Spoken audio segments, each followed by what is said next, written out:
شامی صاحب بڑی جو امپورٹنٹ اس میں جو ایک پوائنٹ ہے وہ میں ضرور کوٹ کرنا چاہوں گی. وزیراعظم شہباز شریف نے اس میں گفتگو کی اور انہوں نے اعلان کیا کہ خصوصی عدالتیں بنائی جائیں گی جو کہ اوورسیز کے جو بھی مسائل ہیں ان کو پرائیورٹی کی بیس کے اوپر ان کو ٹیک اپ بھی کریں گی اور حل بھی کریں گی.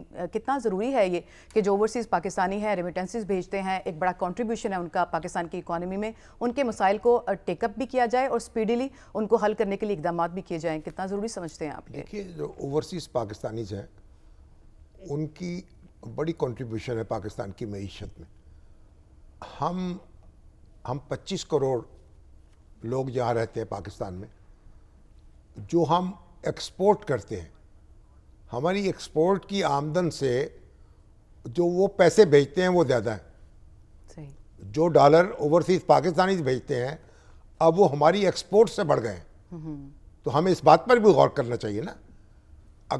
اب آپ دیکھیں کہ جو اقوام متحدہ کا جو محکمہ ہے نا اقتصادی اور سماجی امور کا, اس کا کہنا ہے کہ اس کے اعداد و شمار کے مطابق 272 ملین افراد جو ہیں وہ مختلف ملکوں کے دوسرے ملکوں میں مقیم ہیں. یعنی 272 ملین افراد ایسے ہیں جو اپنے ملکوں کو چھوڑ کر ملازمت کے لیے, تجارت کے لیے, جیسے بھی دوسرے ملکوں میں مقیم ہے. صحیح. اور پاکستان جو ہے ان میں 7واں بڑا ملک ہے. یعنی پاکستان کا 7واں نمبر ہے. اتنی بڑی تعداد میں اوورسیز پاکستانی جو ہیں وہ موجود ہیں. اور دنیا کے ہر ملک میں جہاں بھی آپ چلے جائیں کوئی نہ کوئی پاکستانی آپ کو ضرور مل جائے گا. صحیح. اور ملازمت کر رہے ہیں, تجارت کر رہے ہیں, محنت کر رہے ہیں اور کنٹریبیوٹ کر رہے ہیں. اور جو پیو ریسرچ سینٹر ہے اس کا ایک سروے ہے, اس نے کہا 53% پاکستانی یہ کہتے ہیں کہ ہم جو وہاں ہم پاکستان کا بہت اچھا امیج جو ہے وہ وہاں پیش کر رہے ہیں.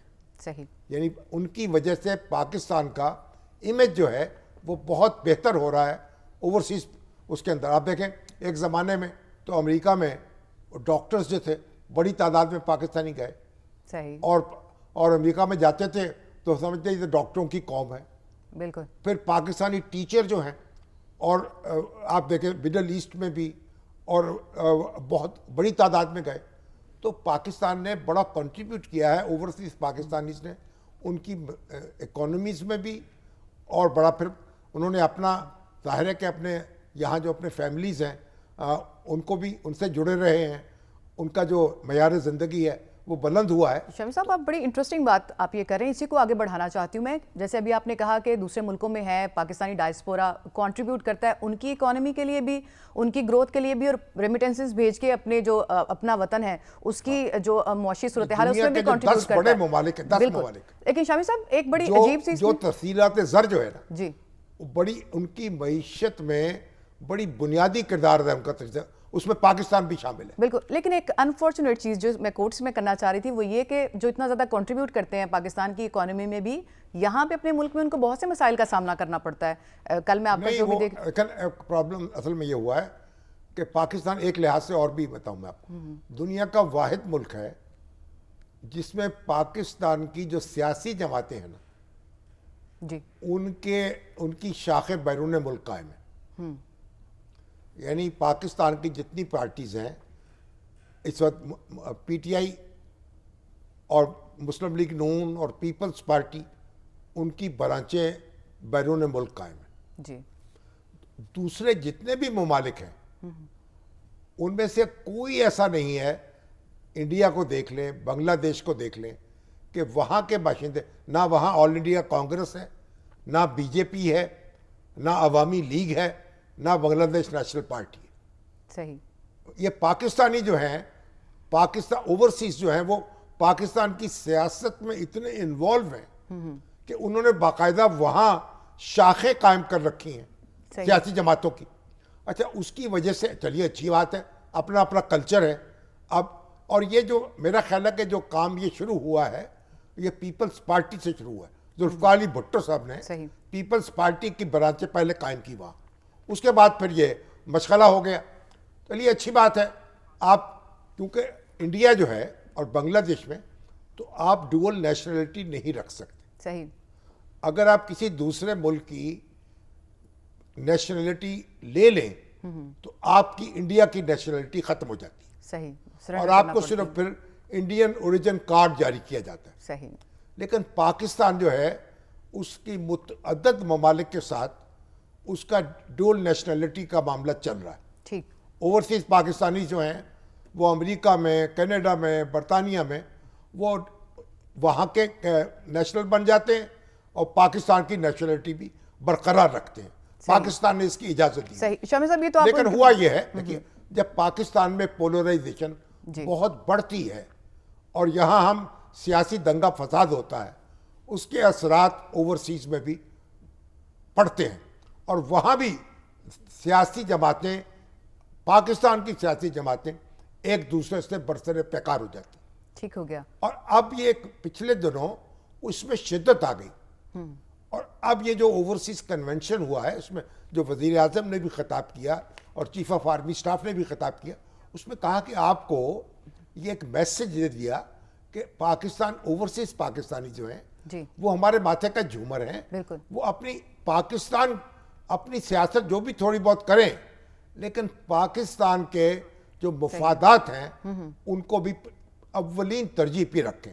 اور کشمیر کے مسئلے کے لیے اور پاکستان دیکھیں نا اور پاکستانی جو اوورسیز بڑے سرگرم ہیں اور پاکستان میں تعلیم کے لیے اور سماجی سرگرمی بہت سپورٹ ہے ان کی. پاکستان کے کئی فلاحی ادارے، تعلیمی ادارے ان کے کنٹریبیوشن تک چل رہے ہیں. لیکن ان کی مشکلات ہیں. جب یہاں کو پراپرٹی خریدتے ہیں وہاں جھگڑے پیدا ہو جاتے ہیں اور پھر ان کو مقدمے بازی کا سامنا کرنا پڑتا ہے. صاحب میں یہی آپ سے سوال کرنا چاہتی تھی. آپ ان کے پولیٹیکل سائیڈ کو ڈسکس کر رہے تھے لیکن میرا جو پوائنٹ تھا وہ یہ بھی تھا کہ یہاں انتظامی طور پہ ان کو بہت سے مسائل سامنا کرنا پڑتے ہیں. جائیداد کے مسائل ہیں بہت سے. گزشتہ جی 30 سال سے نا بلکہ 40 سال سے میں یہ بات سن رہا ہوں کہ اوورسیز پاکستانیز کو کوئی تکلیف نہیں ہوگی، ان کے لیے خصوصی عدالتیں قائم کریں گے، ان کا جناب ان کی جائیدادوں کا تحفظ کریں گے. اور پھر یہ کام جو ہے آج تک ہم نے انتہائی یعنی اس کو مکمل نہیں کیا. شروع تو کیا ہے. اب شہباز شریف صاحب نے یہاں اوورسیز ایک کمیشن بنایا تھا وہ بڑا پاورفل کمیشن تھا اور اب بھی پنجاب میں ایک بڑا پاورفل کمیشن ہے. ملک امجد صاحب جو ایڈوکیٹ وہاں برطانیہ سے تعلق ہے وہ اس کے وائس چیئرمین ہیں، چیئر پرسن اس کی جو ہے وزیر اعلیٰ ہے.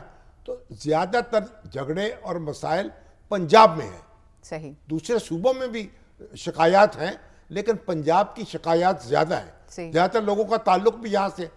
اب پھر وزیر اعظم نے کہا ہے کہ ہم آپ کو فیسیلیٹیٹ کریں گے، خصوصی عدالتیں قائم صاحب ہوں گی. ابھی آپ یہ کہہ رہے تھے کہ آپ سنتے آئے ہیں اتنے سالوں سے لیکن حل نہیں نکلتا لیکن اب فرسٹ ایور کنونشن ہوا ہے. ہم یہ جان لیتے ہیں کہ آج کیا سپرٹ تھی وزیر اعظم کی، کیا سپرٹ تھی کیونکہ آرمی چیف بھی وہاں پہ تھے. کوشش ہوتی ہے اب پوری کوشش کرنی چاہیے اور مجھے امید ہے وزیر اعظم نے جو کچھ کہا ہے اور اس پہ پوری طرح عمل ہوگا اور جب اگلا کنونشن ہوگا تو پھر یہ مطالبہ دہرایا نہیں جائے گا نہ یقین دہانی